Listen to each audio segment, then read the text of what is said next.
Salut à tous, aujourd'hui on repart sur AutoDS, on prend la catégorie Active Listing et on va voir un petit peu ce qu'il y a dans cet écran là. Donc comme vous vous en doutez, Active Listing c'est la liste de tous les objets qui vont être activement suivis par AutoDS. Vous allez pouvoir gérer les colonnes, pour ça vous avez la fonction Column Customize où vous pouvez choisir ce que vous voulez afficher, cacher. Ça, c'est vous que ça regarde. Je vous laisse mettre en pause sur le blog si ça vous intéresse de voir ce qu'il y a. Vous pouvez rajouter des filtres de sorte à voir moins de produits sur la page si vous voulez faire des recherches. Et les parties les plus intéressantes, ça va être les trois autres qui nous restent. La synchronisation avec eBay, c'est autre chose, c'est la partie API, non API. On en discutera dans une autre vidéo. La partie bulk change, ça va être pour changer des champs sur tout votre listing ou sur ce que vous avez sélectionné. Si vous voulez faire sur tout votre listing, vous faites apply to all listing, donc vous avez une note d'information pour vous dire qu'attention, ça va tout impacter. Sinon, vous l'enlevez. Et ici, vous pouvez uniquement choisir les produits que ça vous intéresse et faire un changement sur ceux qui sont cochés.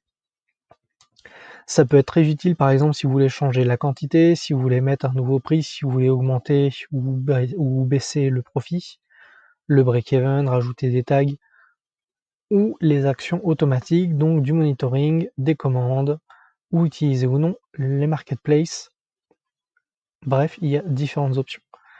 Vous pouvez également voir l'historique de tous les changements que vous avez déjà fait sur vos produits, si jamais vous voulez voir ce qui s'est passé. Ça peut être quelque chose d'intéressant à regarder. Un autre point important, ça va être le Change Titles. Alors, une chose à savoir, c'est que AutoDS ne supporte pas les accents. Du coup, si vous voulez mettre des accents dans vos titres, vous allez devoir le faire, mais uniquement côté eBay, vous ne pourrez pas le faire ici. Là, par exemple, il y a des accents dans mes titres, ils vont être mal convertis, mal envoyés, et du coup, ça va donner des caractères bizarres côté eBay. Du coup, ce que je vous recommande, c'est tout simplement d'enlever tous les accents de vos titres lorsque vous faites des uploads. J'en reparlerai dans la vidéo sur le sujet. Mais du coup, si vous voyez que là, il y a des accents, comme moi, là, je vois qu'il y en a sur ces deux-là. Bon, ces deux-là, c'est les mêmes, c'est juste deux versions. C'est même strictement les mêmes, donc il faudra que je regarde pourquoi est-ce qu'il y a deux fois les mêmes. Mais du coup, tout ce que j'ai à faire, c'est supprimer les accents. Je peux juste leur mettre en dessous. Je fais Save Change, Apply. Et voilà. Au prochain passage, les accents seront corrigés côté eBay. Donc je n'aurai plus les caractères bizarres. J'aurai bien le bon titre sans les accents. Vous pouvez retrouver sur cette page-là les points qui sont importants. Je trouve c'est un moteur de recherche pour rechercher vos produits. Si par exemple vous avez un produit que vous voulez mettre à jour ou si vous avez eu une commande et que vous voulez le retrouver, vous tapez ici son nom, voire même si vous l'avez intégré via AutoDS, il a un code spécial, vous pouvez juste rechercher le code et il va automatiquement vous le ressortir ici. Et vous aurez dans Source ID le lien qui vous amène directement sur la page du produit pour que vous puissiez justement le commander dans la foulée. Vous avez la gestion des stocks sur votre boutique, les prix affichés sur votre boutique eBay, les prix affichés sur là où vous sourcez, le nombre de ventes que vous avez fait du produit, vos profits, mais ça ce sont les colonnes que moi je suis, vous pouvez en mettre d'autres comme je vous l'ai montré au début de la vidéo. Et enfin, la colonne statut qui vous indique si le produit est en stock ou non. Bien entendu, il y a diverses raisons pour lesquelles il ne serait pas en stock. Je ne vais pas le mettre dans cette vidéo-là parce qu'on sera plus dans la configuration au niveau des monitors. Donc j'en parlerai dans cette vidéo-là. Mais ici, vous pouvez voir par exemple la raison, c'est que ce produit-là n'est plus en stock. Tout simplement parce que j'ai demandé une quantité minimale à 5 et qu'actuellement il n'y en a plus qu'un.